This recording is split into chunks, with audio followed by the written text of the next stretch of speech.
Sabi nga sa College of Law namin eh.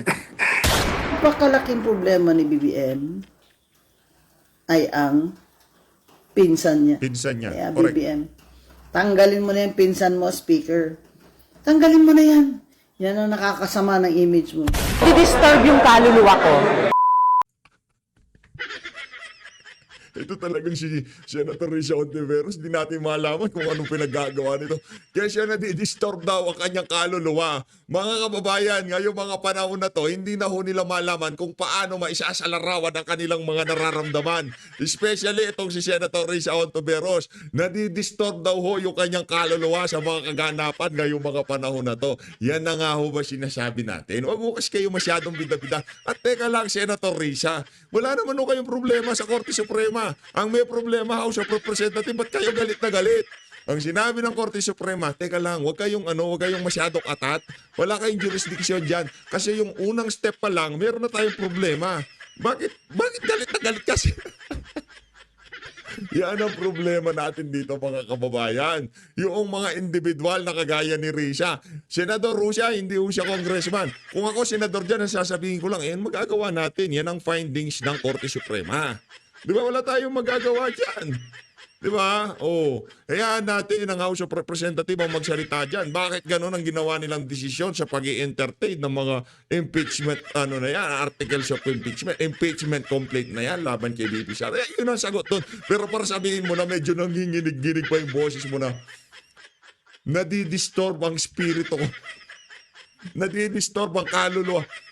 Senator Risa, pakiusap. Utang na loob. Tigilan nyo. Nagmumukha ho kayong clown sa social media. Pero bago ho yan, mga kababayan. Seryoso ho muna tayo. Sa mga hindi pa nakasubscribe, i-click nyo lang ho yung subscribe button sa baba. O di naman ho kaya, kung nahihirapan ho talaga kayo, i-scan nyo na lang ho yung QR code na yan sa baba. Eto na ho, mga kababayan. Pakinggan ho natin. Etong si Senator Risa Hontiveros. Nadidisturb daw ho ang kanyang kaluluwa. Eto, panoorin ho natin, mga kababayan. I-disturb yung kaluluwa ko. Nakakadismaya talaga na may lumabas talagang ganong desisyon na hinahadlangan yung pagganap ng Senado ng tungkulin na solo sa amin. Madam, walang umahadlak. Ang sinasabi ng Korte Suprema, merong problema. Yung prosesyong ginawa ng House of Representatives diyan sa impeachment na yan. Kayo ho, hindi ho kayo hinahadlangan. In the first place, walang jurisdiction kasi nga, mali yung proseso ng pagkakandak ng House of Representatives sa pag-i-entertain na wag ho kayong magpabudol. Tignan nyo ho kung gaano kabalintunan itong ali na to. Ganyan, sinisiraan pa niya ang Supreme Court. Supreme Court, bata niyo ako dito sa isa na to. Sinisiraan niya ang Supreme Court. Mantakin mo sabihin niya na hinahadlangan ng Korte Suprema ang mandatong ibinigay sa kanila na saligang batas. Wala hong hinahadlangan ng Korte Suprema. Ang sabi lang ng Korte Suprema, unconstitutional. Una sa lahat, yung pag-entertain ng mga impeachment complaint laban kay BP. Binigyan ba siya ng karapatang ng kanyang due process? Hindi. Napakarami hong linabag nitong si Tambaluslos dyan sa impeachment na yan. Kaya kung magkagulo Pilipinas, wala ko tayong iba sisisiyan. Alam nyo kung sino? Si Martin Romualdez. Siya ho ang may kasalanan lahat ng kabalintunaan na to. Sinabi na ng mga kababayan natin, nagsalita na ang majority sa Pilipino. Ayaw nila sa impeachment. Iglesia ni Cristo, ayaw nila sa impeachment. Bakit pinagpilitan? Ngayon, nagngangawa yung mga politikong kagaya nitong si Risa Hontiveros. Alam nyo ho, mga kababayan, abang lang ho kayo. Marami pa hong mga ilalabas na desisyon ng Korte Suprema na kung saan ikakahulog sa upuan ng mga nakaupo sa Malacanang. Inaatas ng konstitusyon. Solo. Medyo nag-i-star-star pa yung mata niya, no? Iniatang ng konstitusyon. Anong iniatang ng konstitusyon? Wala nang ibang mas huhusay pa sa pag-i-interpret ng ating saligang batas. Kung hindi yung Korte Suprema. Wala nang iba pang makakapagpalit. Madam, hindi ho kayo abogado. Por Diyos, por Santo. Tigilan niyo ho kami, okay? Huwag nyo kaming paandaran na inaatang sa inyo na saligang batas. Sila nag-i-interpret, sila yung nagsasabi na iyan ang sinabi ng saligang batas. Ang sabi ng saligang batas, ganito dapat gawin dyan. Ang rules ng impeachment, ganito dapat gawin dyan. Bakit doon sa proseso hindi kayo nagsasalita? Meron, Alam mo dapat kanino ka magalit? Kay Martin Romualdez. Wala tayong ibang kagagalitan ngayong mga panahon na to. Wag niyong anuhin yung Supreme Court dito sa isa na to. Alam kasi ng Korte Suprema, maraming matataba ang utak na senador na kung sakaling umpisahan, yung impeachment trial na yan, magkakagulo ho talaga mga kababayan. Nandiyan si Senator Rodante Marcoleta, nandiyan si Senator Bato de la Rosa, nandiyan itong, maraming kukontra. Yan ang sinasabi ko, Senator Risa. Binibigyan na kita ng platform dito sa PH Update. Ipinapakita ko na yung nadidistort mong kaluluwa. Anak ng Petra Garabata. Ibang level ka, madam. Ibang level ka. Ika nga, hinigitan mo lahat ng naglabas ng reaksyon dito sa isa na to. Kasi kaluluwa na to Iba na yan Sa Senado ay hahadlangan ng Korte Suprema, pinakamataas na korte, sa ibang pantay, no? Pero hiwalay na branch of government. At marami po kaming disturbing questions. Crisis ho ito. Sigurado yan. Constitutional crisis tayo dito. Ang dapat gagawin lang ng Senado dito, mananahimik. Kasi kayo wala kayong problema, madam. Bakit ba pinapasok nyo yung... Sabagay, gawa na nga naman kasi yung mga robe nila. Diba? Gawa na yung robe nila. So, kailangan na nilang gamitin yan. Ang problema, sabi ng Supreme Court, teka, stop. Tigil mo na yung mga kabalbalan nyo dyan. Kalma lang sabi ng Korte Suprema. Senate, kalma lang kayo Wala tayong problema. Wala tayong issue dito. Okay? Hindi namin kayo pinipigilan. Tinignan namin yung proseso na kung paano napunta sa inyo yung impeachment na yan. Wala kayong problema, Senrisa. Ano yung dinadakdak mo dyan? Ano yung pinuputak mo dyan, ha? Langya ka talaga. Questions tungkol sa desisyong iyon. Halimbawa, kumpara sa sinabi na dati ng Korte Suprema, bakit nila sasabihin na... Yan ang problema, mga kababayan. Hindi na humalaman ni Risha kung ano mga gagamitin niya salita. Kasi hindi ka naman abogado, madam. Yung utak mo, buhol-buhol yan kung wala yung chief of staff mo. Yung babaeng parang pinagyuyupi yung muka. Kung wala yung alin na yun, walang utak yan si Risha.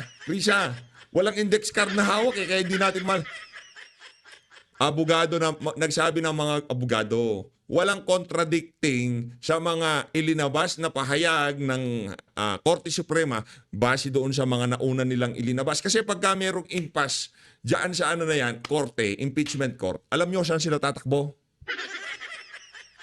Supreme Court. Hinihingi ho nila yung guidance ng Supreme Court.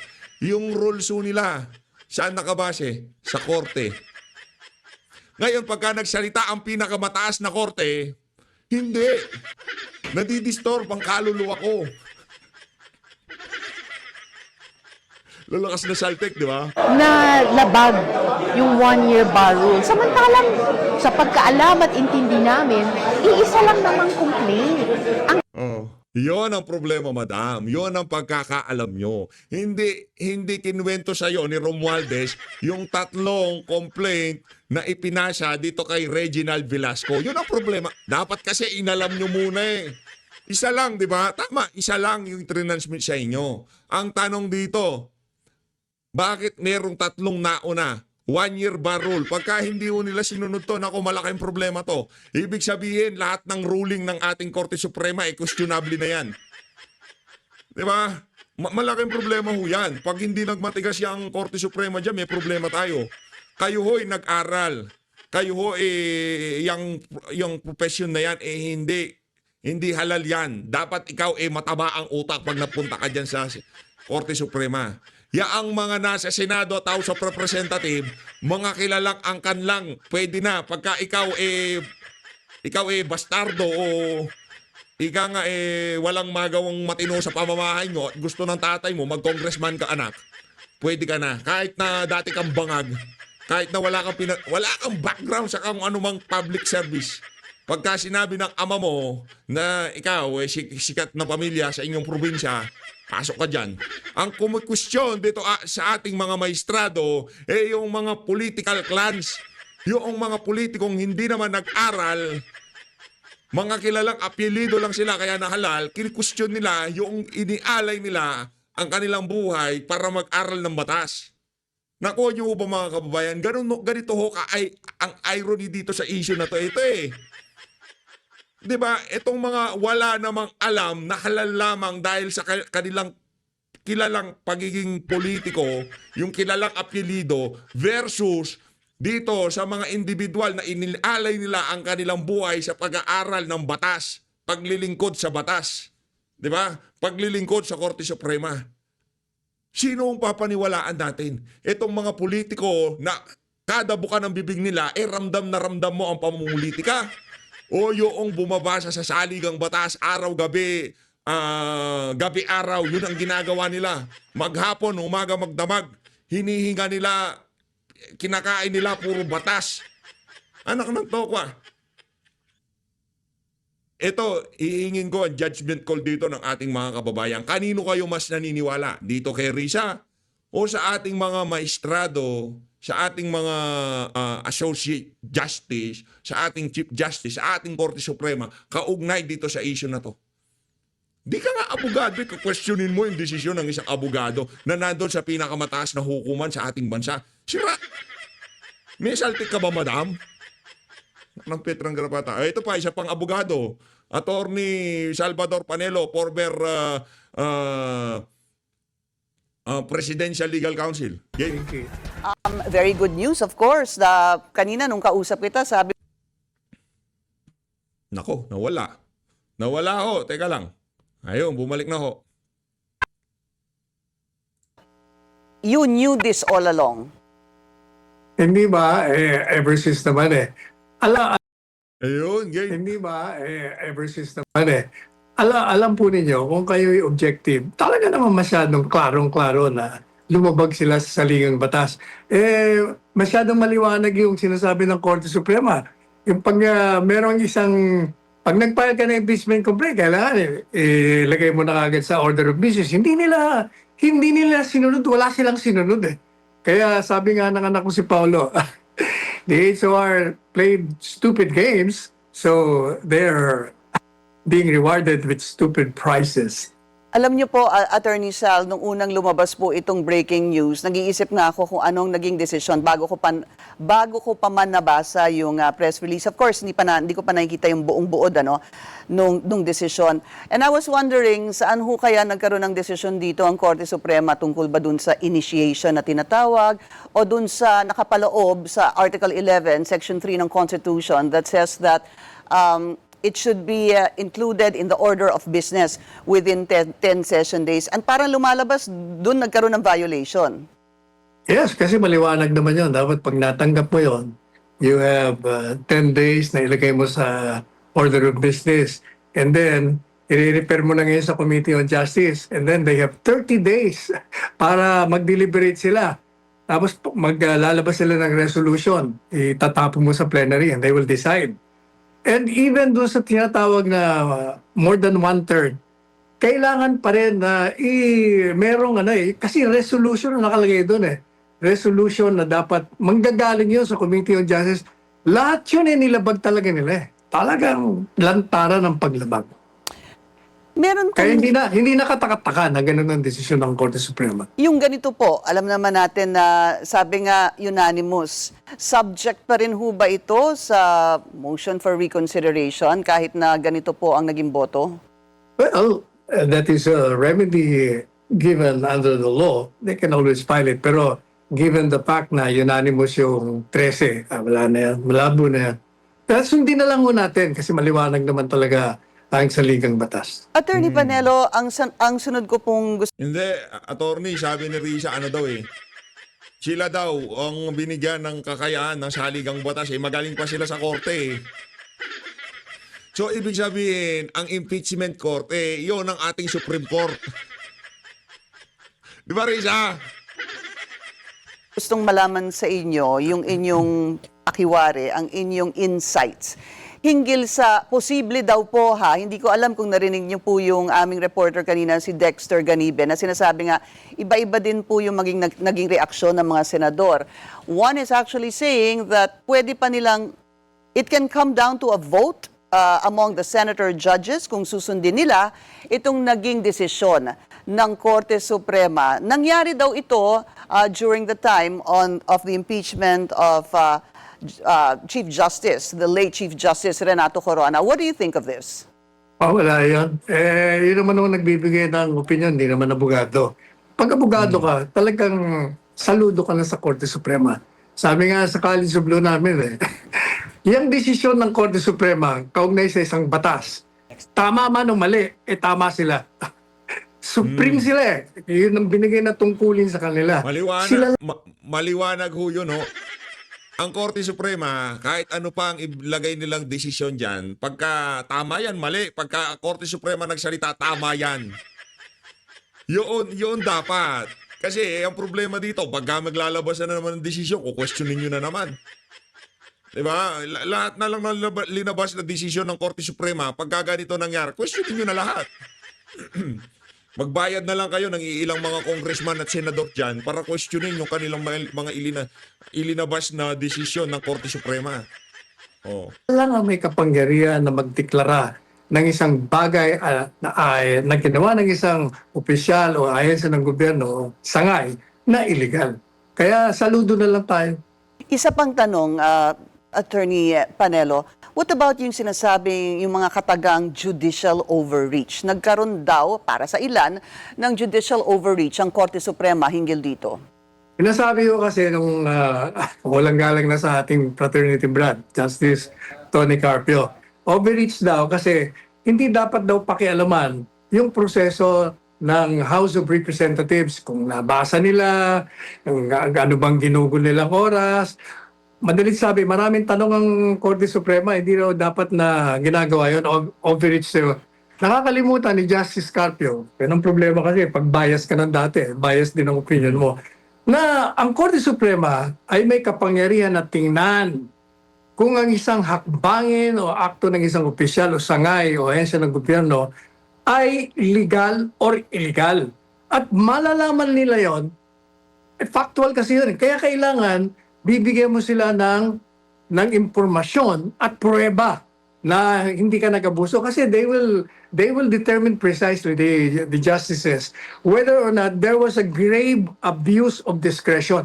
Paano mo malalaman kung nagkaroon ng malaking pag-aabuso kung di mo alam yung facts ng kaso, yung kalakaran surrounding yung mga circumstances surrounding the initiation, the transmission, and how it went about. Alright. Kailangan talaga malaman nila yun. Okay, maraming salamat po sa inyong oras, former Chief Presidential Legal Counsel. Maliwanag pa ho sa sikat ng araw, ha? Itong mga congressman at senador, ano ho sila ika nga mga nasaktan ho sila dito sa isa na to. Di ho nila matanggap ang katotohanan na wala na, tigil nyo na yan. Dami natin problema, yung mga kababayan natin, gutom na yung iba. Lubog pa sa bahay yung iba. Kung ano-ano pinag-aatupag nyo sa pamahalaan. Sabi ng Korte Suprema, tigilan nyo yan, kabalbalan yan. Meron, teka lang, Senrisa, magagamit nyo naman yung mga robe. Di ba? Kalma lang kayo. Pwede nyo naman i-refile yan Sumama ka pag magre-refile sila sa February. Doon na lang. Kayo naman, ilang buwan na lang naman Ano na tayo ngayon? August, September, October, November, December, January, February. 8 months na lang, di ba? 8 months na lang. Tigilan nyo na. I-refile nyo na lang. At kung sakaling i-refile yan, mag-file ulit ng impeachment, confident tayo na kung sakaling lumusot man yan sa proseso ng mga walang iya dyan sa House of Representatives, pagdating sa Senado, ay nako, yung mga ebidensya sinasabi nyo, itabi nyo na muna. Pwede naman yan sa 2026. Wala na magkokontra sa inyo. Dito, sasabihin ba ng ating mga kababayan, tigil nyo yan, tama na, wala nang mag-i-impeach. Hindi naman, di ba? Pwede naman sa next year Ito, back to back tayo. Attorney Rowena Guanzon, mas malupit ho itong mga kababayan. Pakinggan natin. May ibang klaseng bagyo. Talo si Romualdez sa impeachment case kay Sara Duterte. Yan. Yan pa naman ang gustong-gusto niya nangyayari para makatakbo siya at manalo ng president. Alam niyo naman, ang style ni Martin Romualdez, di ba? Disqualify the enemy, di ba? Kaya sa district niya, wala siyang kalaban, pinadisqualify niya rin. Playbook no, attorney. Tama, playbook pala niya ito. So, hindi niya pwedeng ipa-disqualify basta-basta during the election kasi ganun ginawa niya dun sa kalaban niya dyan sa Leyte. So, i-impeach niya na para ika nga malinis na yung daanan niya pagdating ng 2028. Kung sino man, ay sa bagay, itong mga dilawan na to, at mga makakaliwa, mga oportunista yun, mga buitri ang mga yan eh. Di ba nga, pagka mayroong oportunidad, mga talagang susungaban nila yan. Pero, hindi naman nila susuportahan yan si Tamba.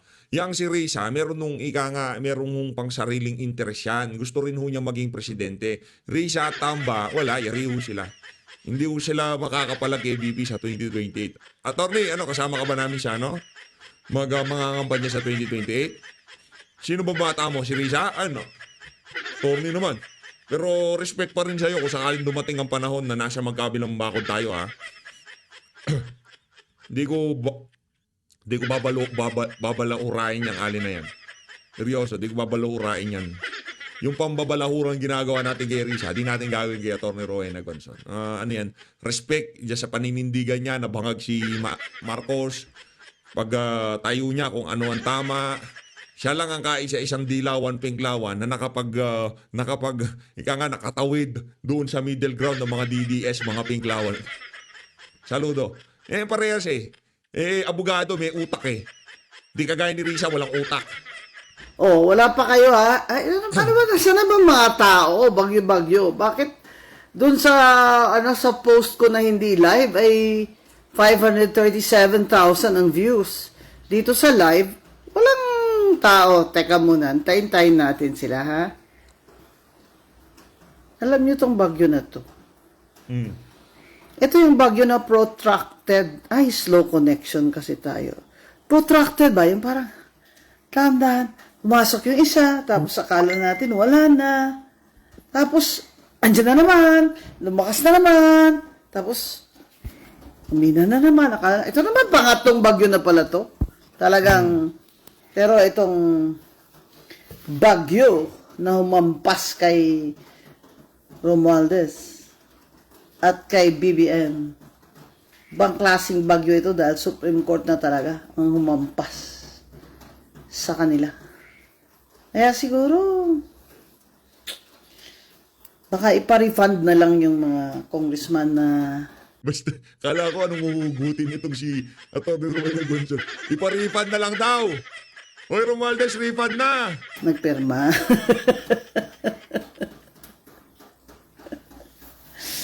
Yan kasi, tinanong kayo ng Supreme Court, nabasa ba lang lahat ng congressman at congresswoman ang impeachment complaint na yan na inakyat doon sa Senado? Pang-apat yan na complaint ang inakyat nila. Ano ang nangyari doon sa tatlo? Kasi nakalagay sa saligang batas sa konstitusyon, isang impeachment complaint lang ang pwedeng i-file sa isang taon kada opisyal. One lang. Dapat yung first complaint lang, inakyat niya. Diba? Ano nangyari dun sa tatlo? Pinapasagot sila. Pero, sabi ni Romualdez, hindi kami sasagot. Bakit? We are the House of Representatives. Diba? Ba't kami sasagot? It's beneath them to answer the Supreme Court. Kaya ayan. Ayan. Yan. Lunukin nyo yung talo nyo. Mahirap talaga. Mahirap talaga pag puro na sobra na yung kapangyarihan sa ulo. Ang lakas ng mga asar nitong si Atty. Rowena Gonson, sa totoo lang. At saka yung pang-asar niya, hindi naman yung talagang may laman eh. Lalo na pagka binibira niya tong si si Romualdez, talagang yari siya dito. Sumobra na. Yung parang wala nang makakapigil sa kanya. Yung parang hari na siya. Di ba may Pangulo ang Pilipinas, may Presidente? Bakit itong speaker parang siya yung pinaka-powerful man in this country. Ba't pinakayaan lang siya ni BBM? Yan ang problema. Kasi hindi man lang niya ma-stop yung pinsan niya.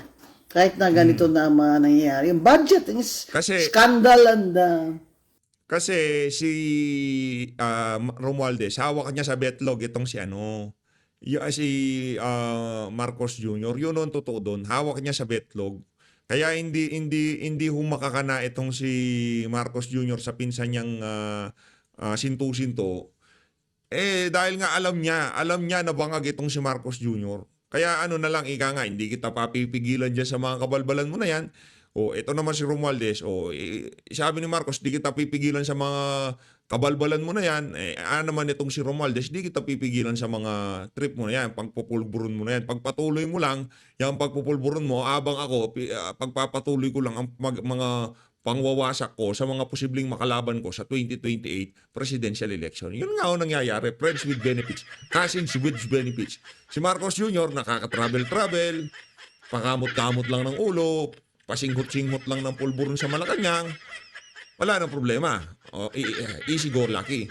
Habang itong si habang itong si Martin Romualdez tuloy-tuloy ang panggigiba niya sa mga makakalaban niya. Hindi kita papakialaman sa trabaho mo diyan. Sa Malacanang, hindi ko pupunayin yung pagiging weak president mo, pero wag mo rin pakialaman yung paggigiba ko sa mga posibleng makalabang ko sa 2020. Yun ho ang nangyari dito, mga kababayan. skandalo doon sa budget. Na hanggang ngayon, nasa Supreme Court pa yung petition ni na Isa pa yung na yan, isa pa yung budget na yan. Sa tingin mo natin pagka talagang nabuisit ang Supreme Court, pati tong petition nitong si Kong Ungab at Attorney Vic Rodriguez, susunod na yan. Pati yung sa PhilHealth, nako! Ang laki ng problema nila dyan sa House. Kaya kung ako sa inyo, manahimik na kayo. Binibigyan pa kayo ng pagkakataon ng Korte Suprema para ayusin nyo na kung ano yung mga kamalian nyo dyan. Kasi pagka kami na andito, maraming hawak ang Korte Suprema sa House of Representatives. Ang dami mo nilang problema na nakasampa dyan sa Korte Suprema. Kay Marcos Jr., meron siyang PhilHealth. Wag kayo dyan sa executive, wag kayo makikialam dito, anak ng tokwa. Yung PhilHealth at saka yung GAA, mayayari kayo dito. Ngayon, pagka hindi tumigil ang House of Representatives, may kalalagyan yung GAA petition na yan itong si Kong Ungab at itong si Atty. Vic. Tignan nun natin mga kababayan, mabubulat-lat sa buong sambayanan ng kababuyan ng mga congressman dyan sa House of Representatives pag nagkataon. Hoy, ikaw, hindi pa tayo tapos dito ha. Ikaw, Stella Kimbo ha, anak ng tokwa, marami ka pang dapat sagutin. Ikaw ang APRO vice chair siya nun, di ba? Nag-resign ba si noon? Basta, siya vice chair, ang chairman itong yung si Saldico. Kayong dalawa ng amo mong unggoy. Marami kayong dapat na ipaliwanag diyan sa Korte Suprema, mga walang yakay, di pa tayo tapos diyan sa GAA na yan. Against the House of Representatives and even against the entire Congress, di ba? Skandalo na para bang tunulak na lang yun sa lalamunan ng mga tao. Wala, parang sinasabi wala kaming dyan. Anong delikadesa? Wala yan. Basta importante, hawak natin yung pera. Yun ang pamigay natin, lalo na at magkakampanya na. Yun. Kaya po yun talaga. Hindi lang yan Attorney Rowena Gonzon. Lahat na lang nagsasabi. Mga insider na mga congressman na sinasabi nila, yung ibang mga congressman, kagaya nitong si Kong Ungab, kagaya nitong mga ibang mga congressman na sinasabi nila, Kong Pulong, na talaga nagkaroon ng bayaran ng 150 million. Pagkatapos ng eleksyon, sabi ni Toby Tiangco, meron talagang nangyaring bayaran sa pagpirma dyan sa impeachment na yan. Siguro nakarating din sa Korte Suprema, yung kababuyan na nangyayari na yan dyan sa House of Representatives. Kaya ngayon nagkaroon sila ng pagkakataon, sinibako nila itong si Romualdez. Anak ng toko, wala na kayong ginawa sa pera ng sambayan ng Pilipino. Wala na kayong ginawa kundi magnakaw. Tapos itong nananahimik na Vice President, pinagdidiskitahan nyo. Sa totoo lang, wala nang ginawa ang House of Representatives kundi nakawin ang pera ng sambayanan. Pag nagsasalita sila dyan na, dami natin programa, yung ganito, yung ganyan. Yung mga daan dito sa ganito, sa ganyan, di ba? O yung mga flood control natin. Wala, puro multo, puro ghost project. Diba? Wala. Asan yung flood control? Wala. Asan yung pera? Wala. Asan yung sinasabi nila na yung ayuda makakaambag para sa ikalalagaw ng pamumuhay ng mga Pilipino? Nasaan? Multo na naman, wala. Napakalaking problema ni BBM ay ang pinsan niya. Pinsan niya. Kaya Correct. BBM, tanggalin mo na yung pinsan mo, speaker. Tanggalin mo na yan. Yan ang nakakasama ng image mo. Paano ka babawi niyan? 3 years na. Siya pa rin ang gagawin mong speaker dyan. Isang tawag mo lang dyan sa mga congressman na yan. Hindi nila iboboto yan sa Lunes. Ang problema nga, attorney, hawak niya sa itlog itong si Marcos Jr. eh. Hindi ko pwedeng tanggalin si Insan kasi pagka tinanggal ko yan, ako yayariin yan eh. Si Sara Duterte nga lang ang ano niya, 'di ba? Binibira niya ngayon, 'di ba? O baka pati ako pagdiskitahan niya, sabi siguro ni Marcos Jr. Ay na nga mga kababayan, dito na una tatapusin ang ating reaction video. Maraming salamat sa pag-support sa Page Update. Mag-ingat ho kayo lahat. Maraming salamat ho. Maraming salamat. Mali natin ng Pilipinas. Mabuhay. Maraming salamat mga kababayan.